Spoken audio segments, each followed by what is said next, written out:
자, 오늘 이 본문은 법궤를 둘러싼 사건입니다. 유명한 사건이죠.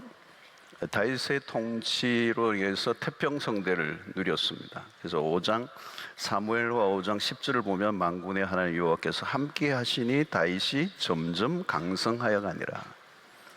그러니까 나라가 강성대국이 됐는데 그 이유는 여호와께서 함께 하시니 다윗이 점점 강성하여지니라. 다윗이 처음에는 남쪽 유다에서 7년 반 동안 왕노를 했습니다. 그리고 이어서 북이스라엘과 함께 통일 이스라엘의 왕이 되죠. 진정한 이스라엘의 왕으로 등극을 합니다. 그리고 이제 주변의 강국들을 다 제거하고 또 마침내 숙적인 그 블레셋을 침략하여 승리를 거두고 그야말로 다윗은 이제 최고의 이렇게 강국을 누리게 됩니다. 통일 이스라엘의 왕이 되죠. 자, 그러면서 다윗이 가장 먼저 하고 싶었던 일이 뭐냐면 이 법궤를 다윗성으로 가져오게 하는 거예요. 본래 이 블레셋의 이 법궤를 뺏겨요. 언제냐면 엘리 시대, 엘리 제사장의 두 아들이 있을 때요. 블레셋과의 전투 때 이 법궤를 가지고 나갑니다.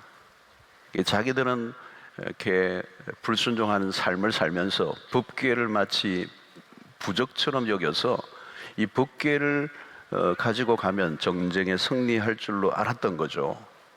그런데 하나님이 이스라엘 편을 들지 않아요. 법궤를 빼앗기고 맙니다. 그런데 이 법궤를 빼앗겼다는 건 심각한 거죠. 사실은 이스라엘과 함께 하셨던 그 상징이었던 법궤를 빼앗겼기 때문에. 그런데 이 법궤를 빼앗은 블레셋이 이 법궤를 전리품을 자신들이 섬기는 신전에 전리품으로 바칩니다. 그런데 난리가 난 거예요.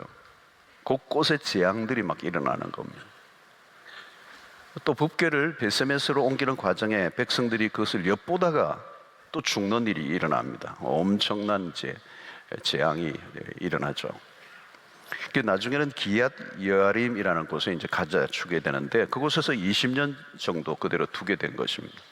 드디어 이제 다윗 왕이 그 법궤를 다윗성으로 옮기고자 한 것이죠. 자, 이 법궤는 하나님께서 출애굽의 과정에 모세에게 지시를 해서 만든 것이에요. 나무로 만들어진 건데 안팎은 금으로 이렇게 입혔습니다. 길이가 1.2 정도, 너비가 약 60cm 정도 직사각형의 나무 상자예요. 그 안에는 뭐가 들었어요? 만나와 쌍난 아론의 지팡이. 아론의 그 상난 싹이 난 그 지팡이가 들어있어요. 광야를 지날 때 하나님의 은혜를 이렇게 기억하도록 하는 상징물들이 있어요. 그리고 모세가 시내산에서 받았던 이 언약의 돌판이 그 안에 들어있어요. 그래서 언약궤라고도 하죠. 그러니까 겉으로 보면 뭐 작은 나무 상자예요.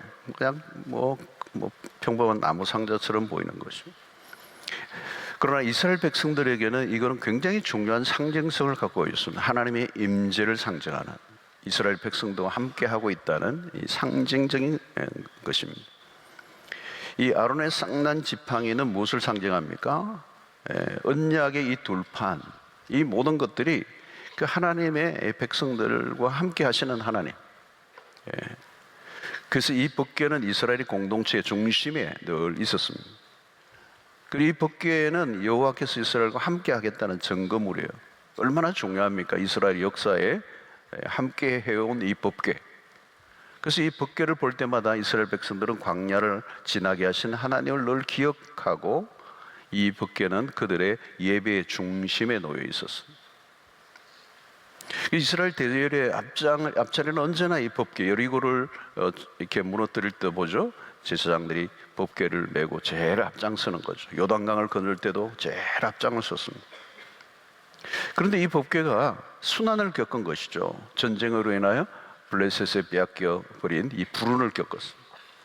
이 법궤를 빼앗겼다는 것은 충격적인 일이에요. 나중에 블레셋으로부터 이제 되돌려 받게 됩니다. 그러나 사울은 그 법궤를 되돌려 받았지만 중요하게 여기지 않았어요. 중요한 것을 아주 중요하게 여기지 못하는 것. 사울이 영적인 눈이 어두워진 것. 이게 뭐 별로 대단한 것처럼 보이지 않았던 거죠. 그래서 대충 이렇게 다뤄뒀어요. 여러분, 정말 이 귀중한 것을, 이 법궤의 귀중성을 이 사울은 몰랐어요. 실리만 따지는 사람들, 영적인 눈이 열리지 않으면 세상적인 방식으로 진리를, 가치 있는 것을 평가하는. 그래서 여러분, 계획의 진주를 던지지 말라는 거에 말씀을 하셨죠. 귀한 것을 귀하게 여길 줄 모르는 사람들, 귀한 것을 귀하게 여겨야 하는데 그걸 여기지 못한 것입니다. 여러분, 이 향유옥합을 비유에서도 오늘 본문에서도 나왔습니다만은, 그런 유다는 돈으로 그것을 값을 따졌잖아요. 낭비라고 비난했습니다. 그러나 마리아는 돈의 개념을 떠나 있었죠. 영의 눈이 열리고 다치는 데에 따라서 전혀 평가하는 게 달라지는 거죠. 가치 있는 것을 가치 있게 여기지 않는 거예요. 이 법궤는 그냥 나무 상자가 아니에요. 이스라엘의 영적 중심에 놓여 있었다는 거예요. 그래서 다윗이 왕이 되자 이 법궤를 더 이상 방치해 둘 수가 없었어요. 다윗 성에 옮겨오려고 한 목적이 무엇입니까? 그것은 이스라엘 전체의 영적인 회복. 그래서 다윗은 이 법궤를 옮겨오도록 지시를 내렸는데 아마 흥분했던 것 같아요. 오랫동안 기다려왔던 이 법궤를 이제 다시 이 다윗 성으로 돌아오게 하는 이것을 생각하니까 뭐 잠이 안 온 거예요. 드디어 법궤를 옮겨오게 되는데 엄청난 역사가 일어났습니다. 3만 명이나 되는 사람들을 동원해요. 정예 군들을 동원해서 옮겨오는 거예요. 거대한 행렬을 이루면서 이제 이 법궤를 옮겨오고 있는 거예요. 근데 사고가 났어요. 그게 뭐예요? 법궤를 수레로 끌던 소들이 갑자기 뛰면서 법궤가 흔들리자 웃사라는 사람이 그 법궤를 붙드는 순간 즉사하고 말아요. 어떻게 보면 좀 이해하기 힘든 일이 일어난 거예요. 왜 이런 일이 일어났을까? 이런 우연은 우연이 아니에요. 돌발적인 사고사가 아니라는 거야. 하나님의 진노가 있었던 거죠. 아니, 법궤가 넘어지려고 하는 것을 막아내려고 한 것인데 하나님이 어떻게 그 사람을 죽이셨는가? 너무하신 게 아닌가? 이해하기 어려운 사건으로 볼 수도 있어요. 다윗도 받아들이기가 어려웠습니다. 하나님 무엇이 잘못되었습니까? 하나님을 위해 법궤를 옮겨오려고 한 것밖에 없는데 왜 이런 일이 터졌습니까? 이 사건으로 모든 사람들이 굉장한 두려움을 갖게 된 것이죠. 다윗도 무엇인가 잘못되는 걸 알고 이 모든 작업을 중단하게 하고 모든 것을 재고하도록 했습니다. 자, 문제는 어디에 있었는가? 이 원인을 알아야 돼요. 원인을 알아야 돼요. 첫 번째 우리가 생각할 것은 너무 성급하게 서둘렀던 거예요.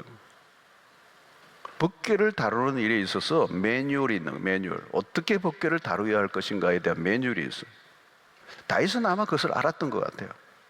근데 너무 성급하니까 너무 빨리 이 법궤를 다윗성으로 가지고 오겠다는 생각에 너무 슬렀던 거예요. 어떻게 그것을 옮겨야 되는가에 대한 그 매뉴얼을 무시해버립니다. 서두른 이유가 뭘까요? 법궤를 다윗성으로 가져옴으로 다윗 왕국의 정통성을 확보하고 싶은 그 욕심이 있었던 것 같아요, 내면에. 그래서 서두른 것이 1차적 과거네요. 여러분, 우리가 아무리 중요한 일이 있어도 급하게 서두르는 건 위험해요. 모세의 율법의 자세한 설명을 하고 있는데 거기는 사람이 손으로 만져서는 안 된다는 거예요. 그게 분명히 있는 거예요. 그리고 법궤는 아무나 맬 수 없어요. 반드시 레위 족속이 매야 돼요. 상세한 규칙이 정해져 있습니다. 사람이 내 모퉁이에 달린 금고리에 막대기를 깨어 메고 움직여야 했다는 거죠. 그러니까 법궤를 옮겨오고자 하는 목적과 동기는 좋았는데 그 자체 옮기는 걸 하나님이 따지신 게 아니에요. 수레로 옮기려고 한 것은 아마도 블레셋의 방식을 생각 없이 따랐을 가능성이 있습니다. 하나님의 법궤는 하나님이 정하신 방식으로 옮겨야 한다는 걸 놓쳤던 거죠. 여러분, 우리가 예수를 믿으면서도 이전의 방식을 내려놓지 못할 때가 있어요. 하나님의 일을 하면서도 세상적 방식으로 우리의 몸에 배어져 있는 세상적인 방식으로 하나님을 섬길 때가 있어요. 여러분, 우리가 언제나 신앙을 가지게 될 때 우리가 염두에 둘 두 가지가 있어요. 하나는 이전의 방식을 잊어버려야 돼요. 그리고 새로운 방식을 익혀야 된다는 거예요. 다윗은 멋지게 법궤를 옮기고 싶었을 것입니다. 그래서 3만 명이나 동원하고 국가적인 거창한 행사를 벌였어요. 그런데 아무리 거창하고 화려해도 소용이 없어요. 인간적인 방식으로 하나님의 이 법궤를 옮기려고 한 것입니다. 초점은 뭘까요? 하나님이 원하시는 방식이 아니라는 거죠. 성막을 지을 때도 마찬가지죠. 하나님이 꼼꼼하게 알려주세요. 하나님의 지시에 의해서 모든 것이 움직여지도록 매우 디테일한 것까지 지시를 내리고 그 지시한 대로 성막을 짓게 하죠. 자, 이들이 무엇을 잘 설명했습니까? 법궤를 수레에 싣고 온 거죠. 기계로 옮기려고 한 것입니다. 오늘날로 보면 인격적이신 그 하나님을 기계로, 아주 편리한 방법으로, 효율적인 방법이겠죠. 시간을 단축하는 빠른 길이겠죠. 선한 동기, 하나님을 향한 열정 다 좋아요. 근데 더 중요한 것은 뭐냐면 하나님의 말씀을 따라 행하는 것. 그래서 우리가 항상 기억해야 되는 것은 뭐냐면 목적이 좋으면 방법도 좋아야 된다. 과정도 중요하다. 선한 동기가 있었다 해도 과정이 나쁘면 안 된다는 거예요. 하나님이 우리에게 말씀하세요. 나의 일을 나의 방법으로 하라는 거예요. 하나님의 일을 인간의 방법과 인간의 생각으로 하지 말라는 거예요. 영어로 시작한 일을 육체로 마치면 안 된다는 거예요. 영어로 시작했다면 영어로 마쳐야 된다. 여러분, 우리가 어떤 물건을 살 때도 그 사면 그 사용법을 읽어야 돼요. 매뉴얼을 읽어야 돼요. 빨간색으로 중요하게 다는 워닝 이런 거 해놓은 거였어요. 그 잘못 순서를 바꿔버리면 그게 고장나고 깨어져 버리고 쓸 수 없는, 제작자의 의도를 알지 못하면 위험해지는 것들이 있죠. 여러분, 오늘날 우리는 목적주의의 시대를 살고 있어요. 목적을 이루면 된다는 거예요. 어디로 가나 서울만 가면 된다는 사고예요. 좌우지간 법궤를 옮겨놓기만 하면 된다라고 하는 이 목적주의, 하나님의 방법을 생각하지 않은 거죠. 그 목적을 이루기만 하면 된다는 이 사고는 하나님이 원하시는 방식이 아니에요. 그것을 이루어가는 과정에 하나님의 말씀대로 해나가는, 하나님의 방식대로 해나가는 것. 이 말씀을 대수롭지 않게 여기는 태도예요. 사람들은 그냥 법을 어기지 않아요. 나름대로의 해석을 붙이고 합리화하면서 법을 어겨요. 자기 임의로 해석을 해버리는 거예요. 여러분, 하나님의 백성들은 바르게 사는 법을 배워야 합니다. 우리가 직장을 가지고 사업을 하고 결혼을 하는 모든 일들 속에서도 우리는 말씀대로 사는 법을 익혀야 되는 거예요. 열심만이 아니에요. 열심만이. 몇 시까지 도착했느냐가 중요한 게 아니잖아요. 여러분, 기업의 원리는 그거예요. 저 효율 비용으로 최대 이익을 남기는, 그게 기업이에요. 그게 세상적인 방식이에요. 힘을 덜 들이고 가장 많은 결과를 얻어내는 이 경제 논리. 그러나 여러분, 이것은 영적 세계에 들어오면 그것을 영적 세계에 도입해서는 안 된다는 거예요. 어떤 경우에는 우리가 신앙생활을 하고 믿음의 삶을 살아가는 것은 매우 비경제적이고 비효율적일 때가 많아요. 돈 계산하면은 세상적인 방식으로 계산한다면 답이 나오지 않아. 답답할 정도로 어떤 데는 템포가 느릴 때가 있어요. 속도를 내는 게 중요한 게 아니고 빠른 결과물을 만들어내는 게 중요한 게 아니고 어떤 데는 굉장히 슬로우, 굉장히 느려집니다. 사람이 직접 어깨에 매는 것보다 블레셋의 기계 문명의 도입인 이 수레는 편리한 거잖아요. 근데 여러분, 하나님의 일은 성과주의와 거리가 멀어요. 교회에서도 마찬가지입니다. 성과를 내는 게 중요한 게 아니에요. 느려도 바르게 가야 돼요. 느려도 매뉴얼을 따라야 돼요. 천천히 하더라도 그 과정 자체가 하나님의 말씀을 따라가면 되는, 그게 가장 빠른 길이라는 거죠. 여러분, 오늘날 우리는 첨단의 시대를 살고 있습니다. 효율성을 얼마나 강조하는지 몰라요. 효율. 빠르면 좋은 거죠. 늦으면, 우리 사회에서 늦으면 그 악이에요. 여러분, 한국은 너무 빠른 걸 좋아해요. 너무 빠른 거, 스피드가 이게 어마어마한 사회. 여러분, 한국은 아마 세계에서 가장 속도전에 빠른, 이게 여기에 능력이. 저는 여기 살다가 호주 가니까요, 호주에 갔더니 너무 느린 거예요. 호주와 가니까 막 전부 다 그냥 슬로우해요. 그냥. 벌써 그때 오래됐잖아요. 지금은 더 빨라졌죠, 한국은. 거기는 캥거루도요, 잘 안 뛰어요. 이게 뭐야, 애기가, 이게 새끼가 있으니까, 또 있어요, 보통. 그 다음에 코알라, 붙어 있어요, 나무에. 눈도 안 떠. 눈 떠봐라 해도 안 떠요. 한번 뜨면 사람들이 와! 이 코알라처럼 다 이렇게. 사람들도 느려요. 거기 사는 짐승들하고 좀 비슷한 것 같아요. 줄을 서도 그대로 아무도 세치기 안 해요. 슈퍼마켓 가도 이렇게, 우리는 어느 줄이 빨리 하나 막 이러잖아요. 그래서 서서 빠른 줄이라고 섰는데, 그게 앞에 누가 또 계산을 이상하게 해가지고 제일 다른 사람 다 빠지는 데는 또 서 있고.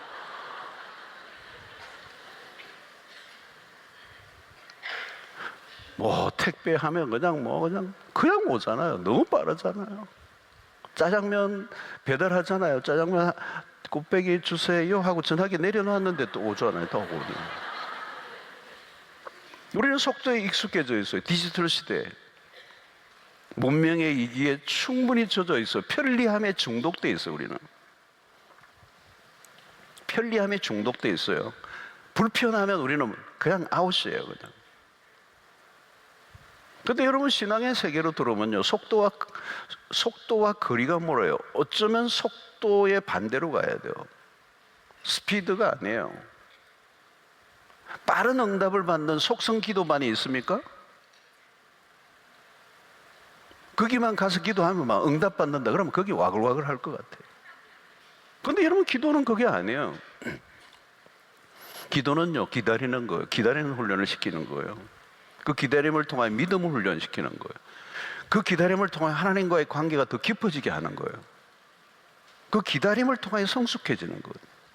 절대 빠른 응답은요, 초신자 때 일어나는 거지, 오랫동안 신앙생활 한 사람에는 빠른 응답 잘 안 해요. 빠른 응답을 내가 구하기만 하면 응답 받는다. 그럼 내가 신이죠. 내가 하나님이에요. 하나님은 알라딘의 램프 지니와 부르면 그냥 탁 여기 대령했습니다. 하나님 그런 분 아니잖아요. 하나님은 우리가 막 조절할 수 있는 분이 아니에요. 하나님은 우리의 기도를 통해서 하나님이 우리를 통제하시는 거죠. 우리를 다루시는 거죠. 여러분, 영성생활은 속도가 아니에요. 느림이에요. 편리함이 아니에요. 말씀 묵상 편리하게 한다? 어떻게 가능해요, 여러분? 편리하게 말씀 묵상 빨리 핵심 파악하고 빨리 모든 본문을 묵상하고 최대의 은혜를 받게 하는 그런 게 어디 있어요, 여러분? 묵상은요, 시간을 잊는 거예요. 시계를 들여다보면서 묵상이 가능합니까? 사실 그렇지 않아요, 여러분. 알람을 맞춰놓고 충분한 기도가 가능해요, 여러분. 기도도 마찬가지예요, 여러분. 오늘 현대사회의 기도는 미련해 보이죠.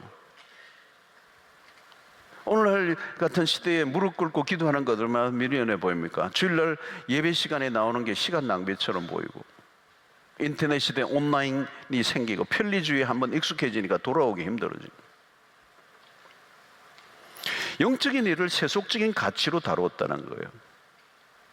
법궤를 옮기는 본래 매뉴얼대로 하지 않고 블레셋의 방식을 도입하고 기계를 가져오고 하나님이라는 그 존재, 그 임재를 기계적 방식으로 비인격적으로 다루는 이 모습은 하나님은 싫어하시는 거예요.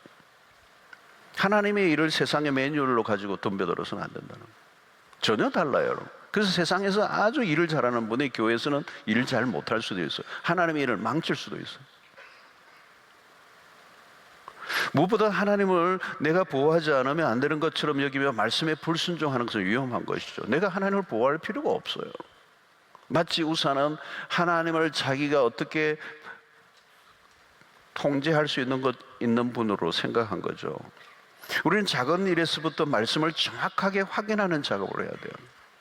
어떤 일을 할 때마다 우리는 그 일들 속에 하나님의 말씀을 통하여 그 과정 자체에 우리가 온전히 순종하고 있는지, 내가 잘 안다고 생각하면서 내 마음대로 내 방식대로 하나님을 섬기는 것이 아닌지 우리는 계속해서 말씀에 확인을 해야 된다는 거예요. 그러면 여러분, 우리가 중요한 것은 열심보다 언제나 하나님의 말씀이 앞서야 돼요. 옮기겠다는 열심만으로 그 법궤를 옮길 수가 없다는 거예요. 우리가 하나님을 섬기는 일을 한다는 건 좋은 일이에요. 내가 열심히만 된다고 생각하면 안 돼요, 여러분. 하나님은 분명한 기준을 정해 놓으신 거거든요. 근데 하나님을 하나님으로 하지 않는 경향이 우리 안에 있어요. 그 기준을 정하신 이유가 뭘까요? 내 방식으로 하라는 거예요. 왜? 하나님의 방식으로 하는 거죠. 에덴 동산에서도 선악과를 두신 게 뭐예요? 그 기준을 만들어 놓은 거예요. 너희들은 이걸 손대지 말라는 거예요. 먹지 말라는 거예요. 기준이에요, 기준. 뭐 별 생각을 자기들이 할 수 있죠. 왜라고 하는 이유를 설명할 수 있겠지만, 물을 수도 있지만, 하나님은 기준을 정해서 내가 하나님이야. 넌 내가 말한 그 명령에 순종해야 된다는 거예요. 열심히만 하면 되는 게 아니에요, 여러분. 열심보다 더 중요한 게 있어요. 여러분, 잘못된 열심은 그냥 가만히 있는 것보다 더 위험한 것입니다. 그래서 하나님에게 나아가려면 우리 마음대로 해서는 안 돼. 우리가 만나고 싶다고 만날 수 있는 분이 아니에요. 왜? 우리는 죄인이니까. 죄인은 하나님을 만날 수 없어요. 마주하면 죽습니다. 그래서 하나님과 우리의 그 갭이 있기 때문에 그 간격을 해결하기 위해서 그리스도가 오신 거죠. 지성소 안으로 구약시대에 아무도 들어갈 수 없는 거예요. 대제사장도 즉사할 수 있는 거죠. 하나님을 가볍게 만날 수 있다고 생각하면 그 자체가 불경스러운 일이에요. 그래서 복잡한 제사 제도가 있었던 거죠. 까다로운 그 제사 제도가 있었던 것은 사실은 인간을 보호하기, 죄인을 보호하기 위한 하나님의 특별한 방식입니다. 예수 그리스도가 오심으로 그가 길이요 진리요 생명이신 그 주님으로 인하여 우리가 하나님 앞에 나아갈 수 있는 이 놀라운 것은 하나님이 그 십자가를 통해 우리에게 해결해 주신 놀라운 은혜이죠. 구약시대와는 비교할 수 없는 은혜인 것입니다. 누구든지 예수의 이름으로 나아가기만 하면 된다는 거예요. 그 예수의 이름만 붙들면 죽지 않는다. 그 예수의 이름의 능력이 어마어마하다는 거죠. 여러분, 예수의 이름의 능력이 왜 그렇게 큰 것입니까? 하나님의 아들의 죽으심의 대가가 지불되었기 때문에 더 이상 두려움 없이 담대하게 하나님 앞에 나아갈 수 있게 하신 거죠. 이 법궤는 하나님의 임재의 상징이에요. 하나님의 존재를 드러내는 일입니다. 이 법궤를 만지는 일은 두려운 것이죠. 하나님에 대한 두려움이 있어야 되는 거죠. 인간의 힘으로 이것을 다룰 수 있는 일이 아니고, 하나님은 우리가 관리할 수 있는 존재가 아니고 우리의 보호가 필요한 존재가 아니라는 거죠.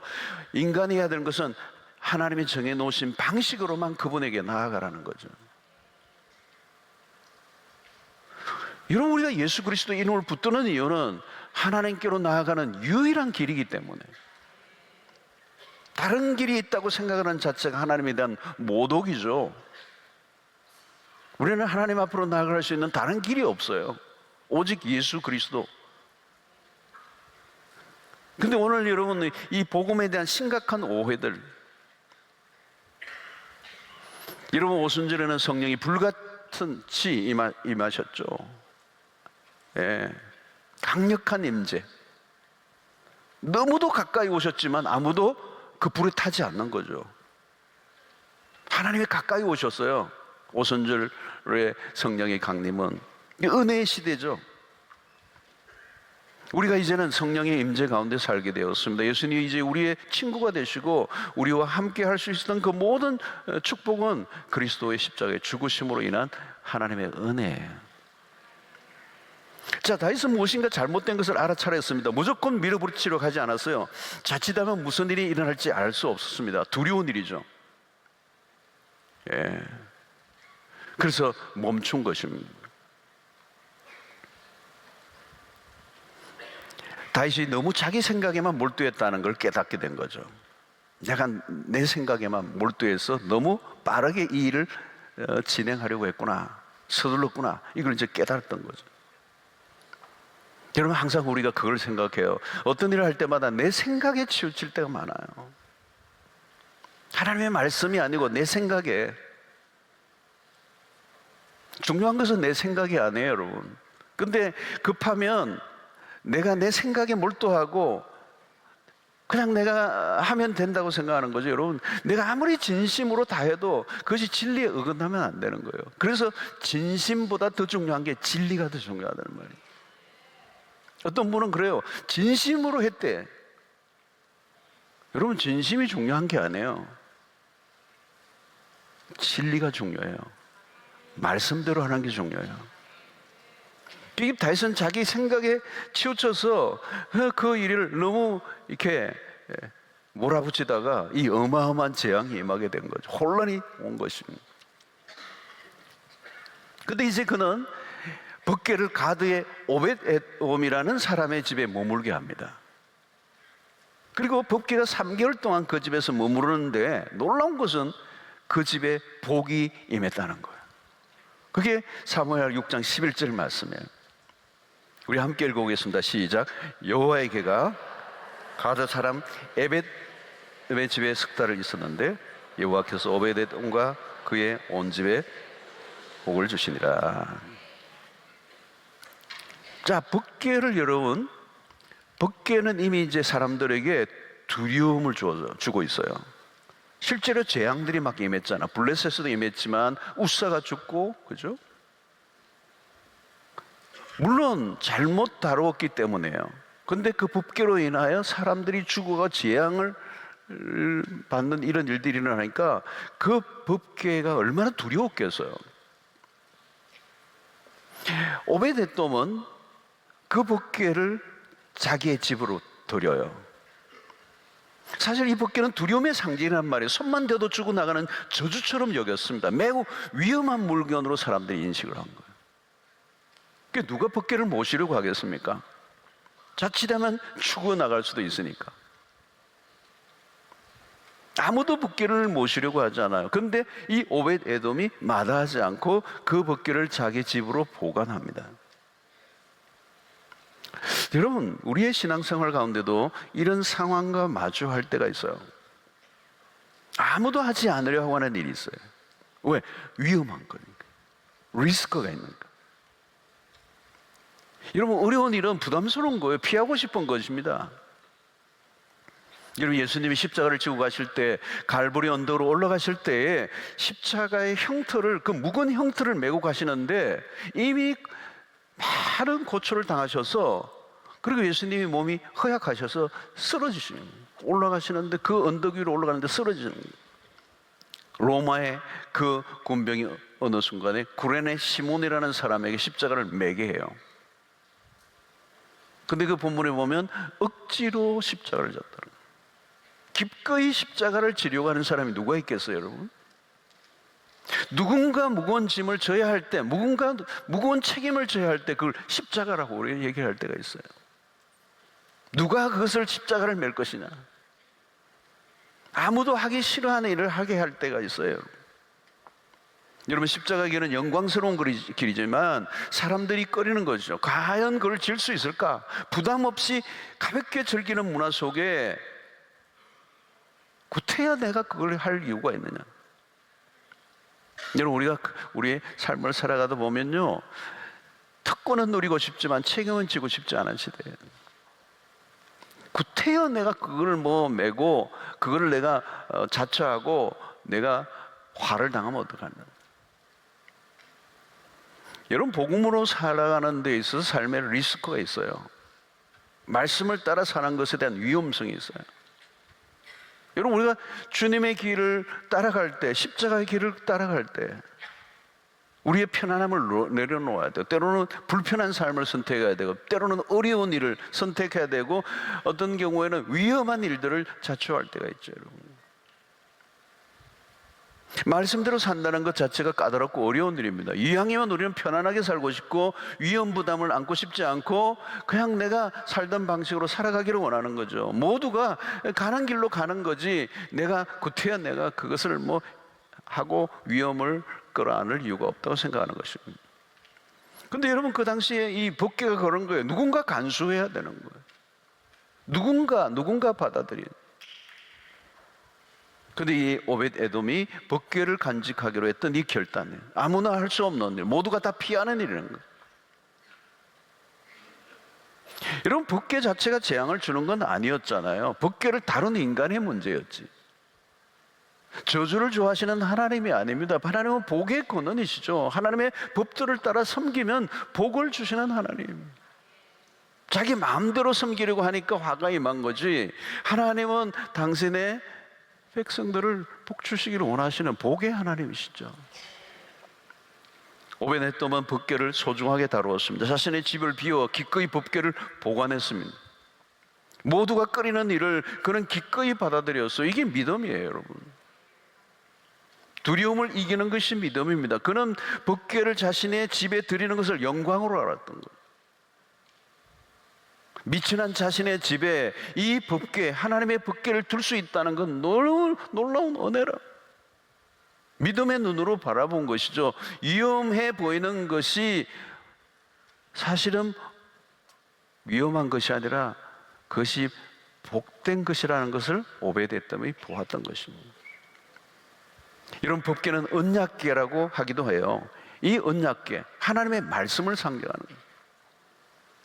그 말씀, 그 언약궤를 품고 함께 할 때 하나님께서 그 가정에 복을 주신 것이죠. 한 3개월 동안 머물렀습니다. 3개월 동안 머무르는 동안 이 오벳 에돔은 가드 사람이라고 그래요. 그게 이방 사람이에요. 이방 사람, 이스라엘 사람이 아니에요. 그럼에도 불구하고 법궤를 모시고 있는 3개월 동안 하나님이 그 온 집에 복을 내리셨다는 거예요. 혈통이 종료한 게 아닙니다. 말씀과 함께 할 때 하나님을 기꺼이, 위험한 것 같아 보이지만 기꺼이 그가 그것을 섬기고자 할 때 복이 임한 것이죠.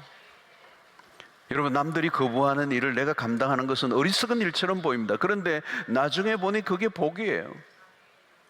순종하기 전에는 그게 모릅니다. 그러나 순종하고 난 다음에 그게 복이 숨어 있는 거죠. 여러분, 복은 감추어져 있는 겁니다. 오벳 에돔이 이 법궤를 자기 집으로 받아들일 때 그게 무슨 일이 일어날지 그는 아무 예측할 수가 없었습니다. 그것을 모시고 보니 3개월 있는 동안에 하나님 복을 임하시는 거예요. 이렇게 이 복은 감추어져 있는 거죠, 여러분. 다른 사람은 그걸 보지 못했어요. 여러분, 우리의 삶 가운데서도 우리에게 찾아오는 그 복을 복으로 온전히 보지 못할 때가 많아요. 그런데 그 복이 어떤 때는 위험해 보이는, 전혀 예상하지 못하는 그 통로를 통해서 하나님께서 당신의 백성들의 복을 주신다는 거죠. 그런데 그게 뭐예요? 어려운 일이라는 거죠. 남들이 꺼리는 일이라는 거예요. 부담스러워하는. 그런데 돌아보니 그것이 법궤가 위험해 보이고 삶에 리스크를 주는 그런 부담스러운 것인데도 사실은 그것을 품었는데 그게 복이 됐다는 거예요. 사랑하는 성도 여러분, 우리가 보기에는 그것이 별로 내 삶에 도움이 될 것 같아 보이지 않는 것들을 선택해야 될 때가 있어요. 우리는 너무 계산적인 삶을 살아요. 무엇을 할 때마다 실리를 따져요. 이해타산을 하고 난 다음에 행동을 해요. 나에게 당장 도움이 되지 않으면 그것을 거부해버리는 거죠. 그게 뭐예요, 여러분? 우리가 세상에서 배운 삶의 방식들이에요. 철저히 계산하고 철저히 플러스 마이너스를 생각하고 나에게 마이너스가 되면, 나에게 불리하면 단호하게 거절해버리는 이 실리적 삶의 태도. 여러분, 우리의 선택은 그런 실리적 선택이 아니라 이해타산에 의해서 우리는 결정 내리는 게 아니라 우리의 삶의 방식은 언제나 믿음으로 결단해야 돼요. 사실 에베도는 믿음의 선택이죠. 위험한 일이잖아요. 우사가 죽었잖아요. 그것이 블레셋의 수없는 사람들이 죽어나가는 재앙의 원인이 되기도 했단 말이에요. 그런데 그것이 자기 집에 들인다는 것은 굉장한 믿음의 선택이에요. 멀리 보는 거죠. 당장 손해볼 수도 있지만 그런 것을 기피하지 않았습니다. 여러분, 우리가 살아가는 현실에서 우리 자신도 모르게 현실적이게 돼요. 사실 자꾸 현실적인 사람들, 현실만 보면 여러분, 우리는 믿음의 길을 선택할 수가 없어요. 당장 눈앞에 보이는 실리만 챙긴다면 믿음의 삶을 살 수가 없어요. 늘 따지는 거죠. 이게 나에게 이익이 되느냐는 거죠. 나에게 손해가 되는 거 아니냐는 거죠. 당장 우리는 우리의 삶의 현실에서 플러스 마이너스를 생각하며 결정한다면 우리는 믿음은 없는 거죠. 여러분, 거기에서. 여러분, 가끔 우리가 믿음의 삶을 살면 그런 얘기를 들을 때가 많아요. 넌 너무 순진해. 너 너무 이상론자 아니야? 너 너무 그렇게 이렇게 가볍게 생각하고 있는 거 아니야? 그렇게 어떻게 살아? 좀 따져. 여러분, 우리가 믿음 말씀을 따라 살아가려고 하면요, 세상 사람들에게 불가피하게 받는 오해예요. 근데 우리가 믿음의 삶을 산다는 것은 굉장히 레디컬할 때가 많아요. 당장 위기 상황을 맞을 때가 많이 있거든요. 사실 여러분, 그 법궤를 받아들였을 때 자기 집안에 무슨 일이 일어날지 알 수 없는 상황에 있잖아요. 그런데 이방의 사람, 이 오베데돔이 그 이스라엘 사람들이 하지 않는 그 선택을 한 것은 이 놀라운 것이죠. 하나님이 그 집에, 온 집에 복을 내리신 거예요. 그 오베데돔의 선택을 하나님이 축복하신 거예요. 내가 괜한 짓을 한 건 아닌가? 이게 꼭 내가 할 일인가? 내가 아니라도 할 사람이 있지 않는가? 우리는 이런 생각을 할 수가 있어요, 여러분. 여러분, 미래는 언제나 불투명하잖아요. 미래는 우리가 알 수 없는 거거든요. 그러나 중요한 것은 내가 한 선택이 믿음의 선택인가 하는 거죠. 법궤 자체는 문제가 없어요, 여러분. 하나님이 함께 해 오신 증거잖아요. 여러분, 사실은 법궤 자체는 놀라운 축복이죠. 하나님의 임재를 말씀하는 것이고, 하나님의 말씀 자체를 말하는 것이고, 하나님이 함께 하고 계신다라고 그 놀라운 이스라엘 백성들을 이끌어냈던 그 법궤 말이에요. 그 법궤가 잘못된 게 없단 말이에요. 그것을 잘못 다룬 사람들의 문제가 있을 뿐이에요. 그러나 여러분, 나중에 다윗이 하나님의 율법책을 보며 연구를 합니다. 무엇이 잘못되었는지 확인해요. 굉장히 중요한 작업이죠. 여러분, 우리의 삶에 실수할 수 있어요. 근데 중요한 것은 뭐냐면 실수를 반복하지 않는 거예요. 실수를 줄이는 게 우리의 삶의 지혜예요. 근데 그 실수를 줄이는 방식이 뭐예요? 말씀의 재확인을 하는 것입니다. 문제의 원인을 말씀에서 찾아내야 된다는 거예요. 여러분, 말씀에서 답을 찾아내는 작업을 우리는 계속해야 돼요. 이게 지혜로운 삶의 태세. 그래서 우리는 언제나 말씀으로 돌아가야 돼요. 말씀에 귀를 기울여야 돼요. 하나님은요, 귀를 기울이는 자에게 답을 주시는 분이세요. 하나님은요, 말씀을 통하여 너무도 놀라운 길들을 우리에게 알려주세요. 어디에서 잘못됐는지를 다 알려주세요.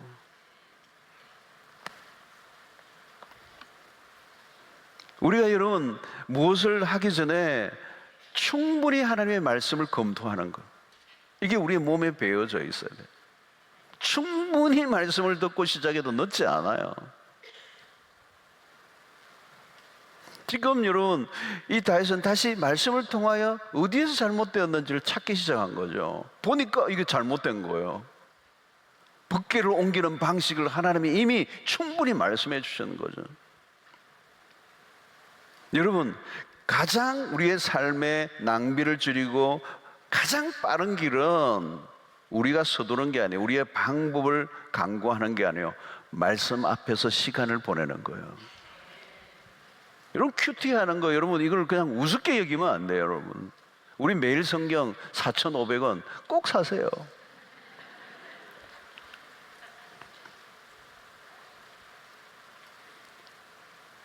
그걸 가지고 매일 말씀을 묵상하는 거예요, 여러분. 항상 우리의 실수는 뭐예요? 우리가 악수를 뜰 때가 언제로? 말씀보다 상황 때문에 조급해지는 게 문제라는 거죠. 조급해지면 안 돼요, 여러분. 우리의 행동이 말씀보다 더 앞서면 사고가 나는 거예요. 그래서 말씀 앞에 머물러 있는 훈련을 해야 된다는 거예요. 말씀의 귀를 기울인 자에게 하나님이 말씀하시는 거거든요. 듣지 않으려고 하는데 뭐 어떻게 하나님 말씀하시겠어요? 여러분, 이제 옮겨오는 작업을 시도하죠. 그래서 대조가 되는 역대상 15장 15절을 보면 이렇게 말씀, 모세가 여호와의 말씀을 따라 명한 대로 레위 자손이 채로 하나님의 궤를 깨어 어깨에 매니라 그랬어요. 모세가 여호와의 말씀을 따라 명한 대로 한 거예요. 그러니까 정확한 방법으로 옮기는 모습을 볼 수 있어요. 말씀을 따라 했다는 거예요. 레위 자손이 채로 하나님의 궤를 깨어서 맨 거죠. 정확하게 정한 대로. 그러니까 실수를 반복하지 않으려면 말씀으로 돌아가야 되는 거예요. 지혜로운 인생은 실수를 줄이는 것이고, 더 지혜로운 것은 실수를 반복하지 않는 것이다. 왜 실수를 반복해요? 그죠? 마침내 법궤가 다윗 성으로 돌아와요. 오는 동안에 다윗과 온 백성들이 기뻐하며 제사를 드립니다. 다윗은 기쁨을 감출 수 없어서 다윗처럼 춤을 추면서 찬양을 했더래요.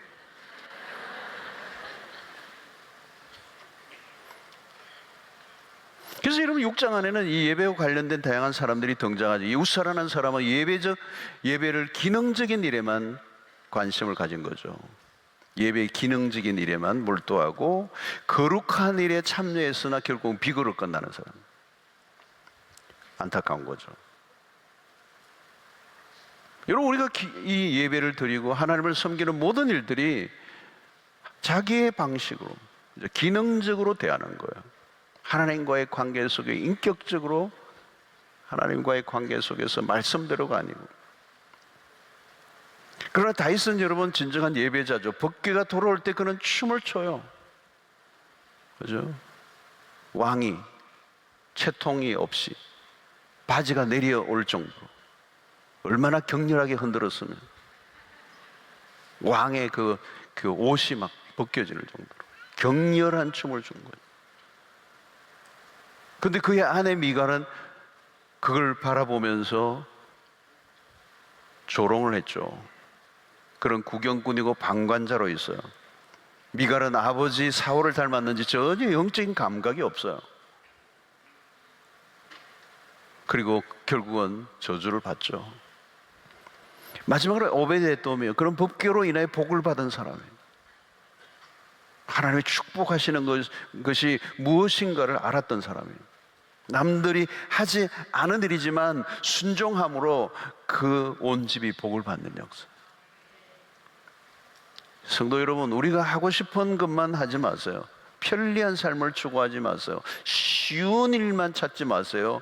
기준은 여러분 편한 일인지 힘든 일인지 그게 기준이 되어서는 안 돼요. 우리의 삶의 기준은 힘든 일이라도 주님이 기뻐하시는 일이라면 기꺼이 순종할 수 있어요. 왜 내가 이 일을 해야 돼? 아니에요. 나 같은 사람에게 이런 일을 맡겨주시다니. 그죠?